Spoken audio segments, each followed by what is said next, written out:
Hi there, friends. I have got 5 books that are absolute must-reads about tyranny and autocracy. But why do you need to read them? Well, the world is being currently divided between liberal democracies and autocracies, and the autocracies are on the march. Look at fascist Russia, communist China, the Islamic theocracy in Iran, the military dictatorship in Myanmar, or the socialist dictatorship in Venezuela. And these forces are acting far more aggressive in their respective parts of the world. But even besides that, if you look more locally in your own neighborhood, look at somewhere like America. Just this week gone by, there was a neo-Nazi rally, a march in Tennessee, and communists were parading themselves through New York. Nazis and communists, the very forms of totalitarianism from the 20th century that you think people would be well and truly over because we know how bad they are. But no, there are groups, albeit small groups, but very angry, very active groups who want some form of totalitarian regime. And, the price of liberty is eternal vigilance. So if you want to be reminded, if you want a refresher on the dangers of totalitarianism, then let me tell you about the 5 books you should read. Number 1 about them has to be George Orwell's classic book, 1984. This is a book that is always worth reading. Orwell was very prescient. Although he was a socialist, he was very aware of the dangers of a technologically advanced communist state. And that's kind of what he predicted. But many of the things he predicted kind of ended up happening, not just in communist countries, but even in, liberal democracies in the West. I mean, the best example I can give, is when he talks about what he calls thought crime. That reminds me of a story in the UK where someone had said something on Twitter and someone had complained about it and called the police.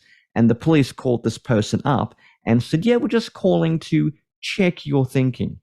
So the police in the UK in this instance were literally acting like thought police. They were literally acting like the villains in a George Orwell novel. I mean, that's how real this stuff can come.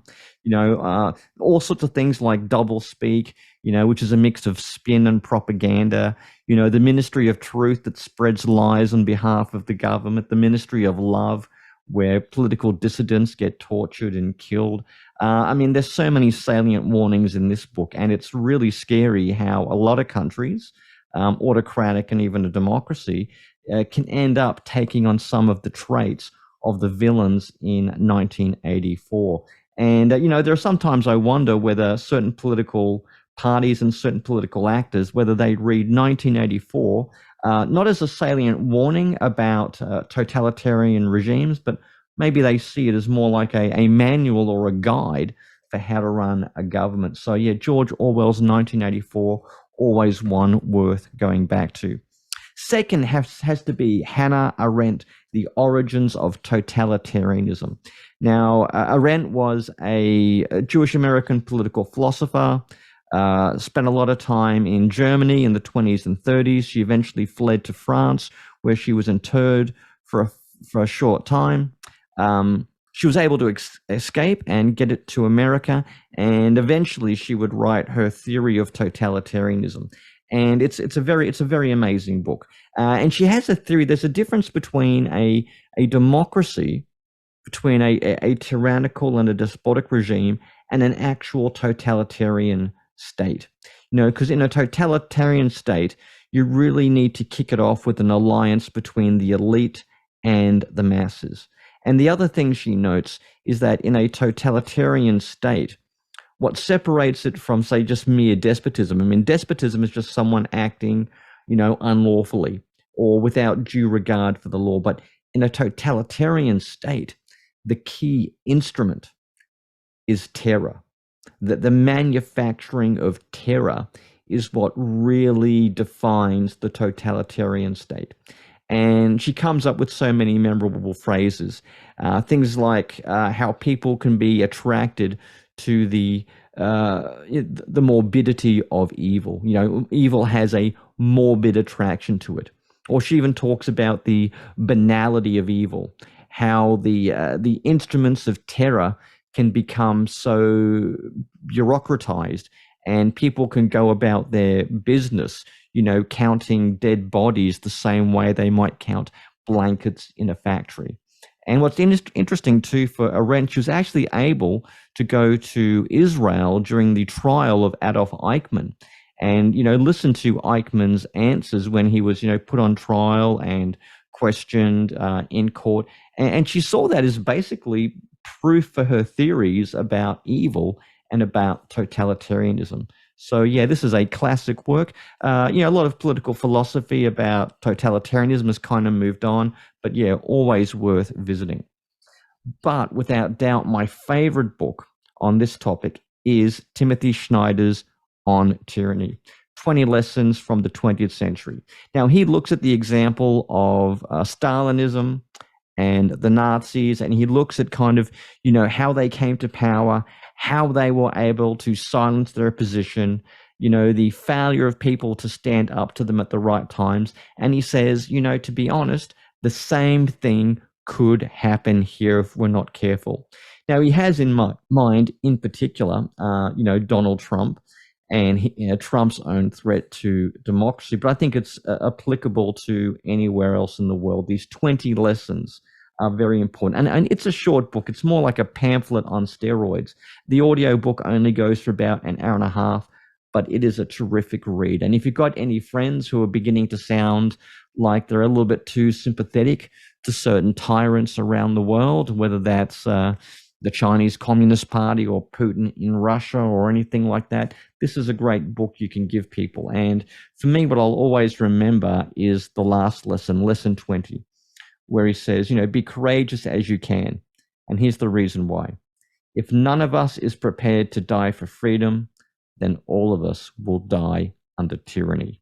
So yeah, that's probably my favorite go-to book if you want to introduce someone to the study of tyranny.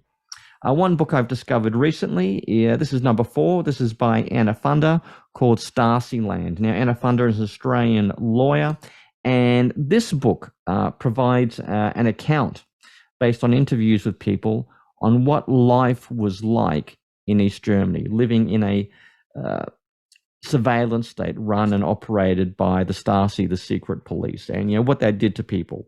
And we know interesting facts about East Germany, 1 in 8 people were registered as informants. So everybody was informing on pretty much everybody, and some really sad stories about what it did, what the Stasi did to people, and the sort of the terror and the trauma that took place for people living in East Germany.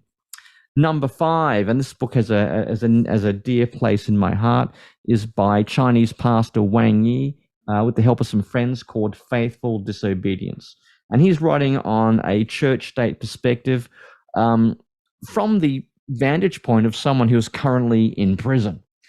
He's in prison because he's been a human rights lawyer, and as the pastor of a church, he refused to register his church with the state authorities. He wouldn't bound the knee, he wouldn't play the game, and he ended up in prison. And he's talking about church and state, Christianity and politics, but he's not looking at it through the American binary, where everything is either about Trump or it's about Roe v. Wade or those sorts of issues. He's thinking about, what should the church's position be to a authoritarian regime? Romans 13 says Christians should obey government authorities, but do Christians have to obey the Chinese Communist Party, given its own violence, its own terror, its own injustices perpetrated against its own people? And this is a very moving read. It's very theological. It's a non-Western way, a non-American way of thinking about church-state relationships and how Christians, as a minority, how they relate to the state in a world that is authoritarian, in a world where the rule of law does not really apply. So yeah, those are the 5 books I could recommend. If I had to add a 6th one, it would be another Timothy Snyder book, The Road to Unfreedom.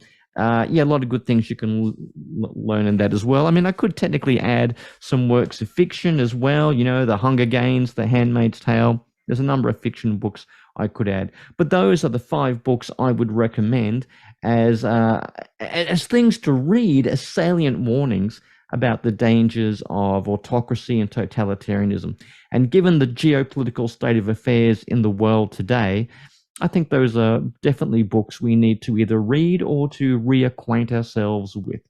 But that's my view. What's your view? Did I miss any books? Are there any good books warning about authoritarianism or despotism or tyranny that you think I should have mentioned? If there are, put them down in the comment section. So, thanks for watching.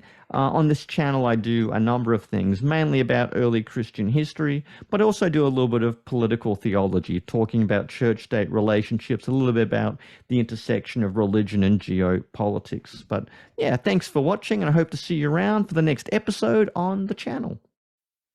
Will no one rid me of this meddlesome priest?